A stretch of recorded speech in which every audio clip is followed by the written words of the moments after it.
Right, welcome to Kilmarnock Football Club Supporters Association interview with Player of the Year, Mark Connolly. Congratulations, Mark. Thank you very much. You must be very pleased from a personal point of view the way the seasons went up until you've injured.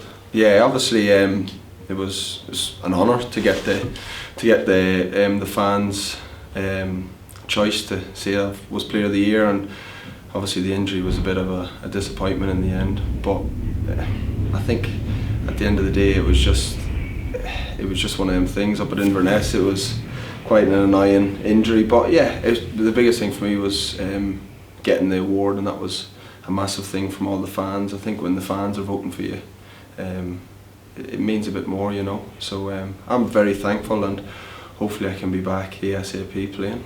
Absolutely.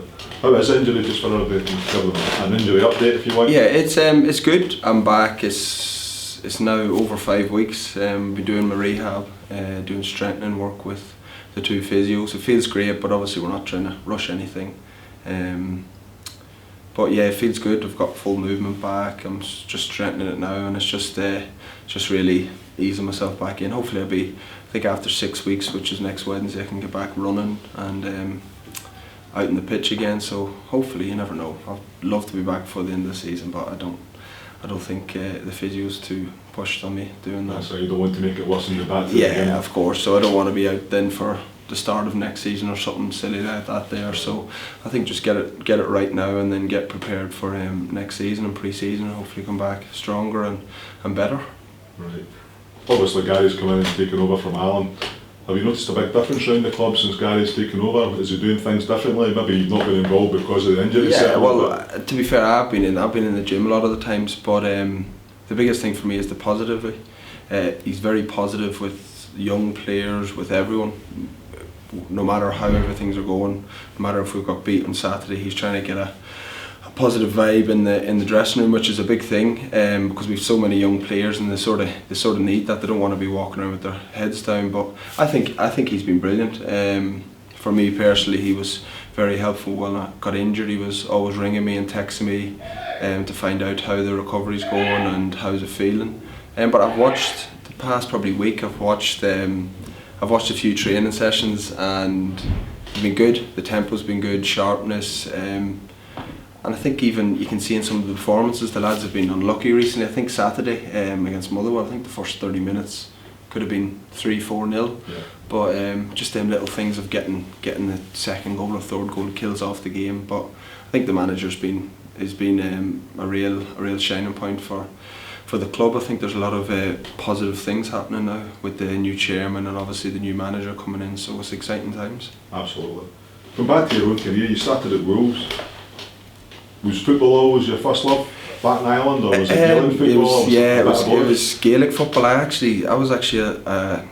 came into soccer in Ireland, we call it, but football. I came into football probably when I was about 12, but I played Gaelic football and golf the whole way up when I was younger. Never really played football, and then got into it. Started off up front, and then gradually came back. Went to centre half, and then played for my team, Connolly United, back in Ireland, and the Ireland team spot me. And then just from there, got picked for the Ireland team, played for Ireland, got picked for Wolves, and then went over for a trial with Wolves. And after, I think it was the first day, Mick McCarthy came over and spoke with me and says, we'd like to fly your family over. So just from that, it went from never thinking that I'm going to be a professional footballer to all of a sudden moving over to England when I was supposed to move over when I was 16, but I sort of moved over when I was 15 because I had a few interests from a few other clubs. So the manager, Mick McCarthy, wanted to bring me over early. But so I ended up moving away, and now I've been away probably 7 years. So it's quite a bit now. Right. So you went from Wolves to Bolton under a big fee, £1 million. Yeah. Did you find a great deal of burden and expectation on your shoulders because of that? Yeah, it was difficult. It was. I was only young. I was only just turned 17. I moved in September, so I'd missed pre-season, and I think if you ask any football player, a pre-season is massive for any player. And I went in, and it was straight into the first team. I was straight into the first team dressing room. I was 17 at the time. It was just everything just came at once. I had my own apartment. Couldn't cook, couldn't clean, couldn't do anything. and it was just everything just came at once, and I think everything just came too soon. And I think my 3 years at Bolton, I never settled at all. I just never felt like this is what I need to do and this is the way I need to play my games out there. Never actually, my head was just everywhere sort of thing. But I think now, since I moved away to Crawley, even when I moved to Crawley, I was still young. I was still developing, and but the Crawley did settle me down. And then I think since I've come here, my first probably few months, I really felt like I'm getting back to my old self and the way I know how I can play. And because I think the biggest thing was for me is feeling welcome and feeling comfortable at a club. I never really felt that. I've come here, fans have been brilliant, the staff, the manager, the players. I have a lot of best friends now, as I could say, at the club. And I feel like I can definitely do well for the club. I can feel like my career's going back to where it was before. I know I obviously got to move for £1 million or whatever it was, but I feel like I sort of playing like that player now. And when I was playing, I felt like at times, but I'm still developing. I'm still only young. I know I've got a very big beard that I need to shave off. But yeah, I'm only 23, and for a defender, a centre half, you don't really see many young defenders. Obviously in Scotland you do, because they try and develop the young players. But in England there's not many centre halves at 23 years of age playing week in, week out, so hopefully there's a lot more to come. Absolutely. How did your come about to Kilmarnock? Was it Alan or it was, that spotted you? I think it was Alan. I was actually in Portugal at the time with my missus, and we were literally just contemplating where to go. We had a few phone calls from those teams in England, and my fiance is from Edinburgh, so my agent had spoke to me about clubs here and there, and he had said would I consider going to Scotland. And obviously I always speak to my fiance before I say anything, so she was like she would love to have come back.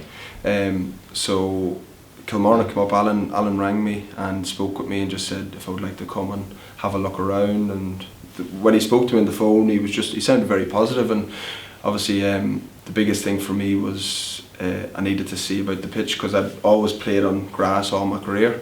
So when I come up, I had a look at the pitch. It was probably one of the best artificial pitches I've ever come across, so that was another positive for me to come. And Alan spoke with me, the chairman spoke to me, even Gary was the assistant at the time. He had spoke with me about their ambitions and what way we want to go with the club, and I feel like that was one of the biggest things, and the way they wanted to play. As you could see at the start of the season, we were passing the ball, we were playing well, a bit of confidence sort of went down, so we sort of changed a few things. But Alan was probably the main one that got me here, and I'm glad he has, because I've never seen my fiancée as happy in her life. So basically that's what your fiancée told you? No, well, back home. Obviously there was clubs in England, but it just wasn't right. It was just, I just felt like I needed somewhere where I could sort of feel at home. And I feel like in Scotland, because obviously I have a lot of friends from Edinburgh, my fiance's side, and I just feel like they're like Irish people where I'm from, and I felt like I've come here, I feel like I'm at home, I'm relaxed. This is a home from home basically. Home from home, and myself, my fiance's due in July, we're expecting a child, and we've just bought a house in Kilmarnock, so I just feel like everything's went as I had wanted to be. So you're looking to be settled? Looking to be settled, child coming and that there, so I'm very happy here, and that's one of the biggest things. And finally, Matt, what is your highlight on the park been for this season? Highlight probably for me, without a shadow of a doubt, was captaining the team. I think obviously winning games is brilliant. I want to win games every week, but I think for me was when the manager said I was going to captain the game St Mirren. I think it was January, away at St Mirren. We won 2-1. I busted my eye open, silly.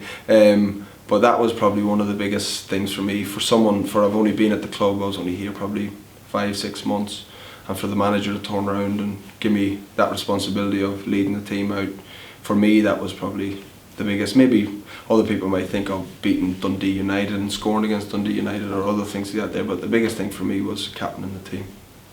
Matt, thank you very much. No problem, thank you.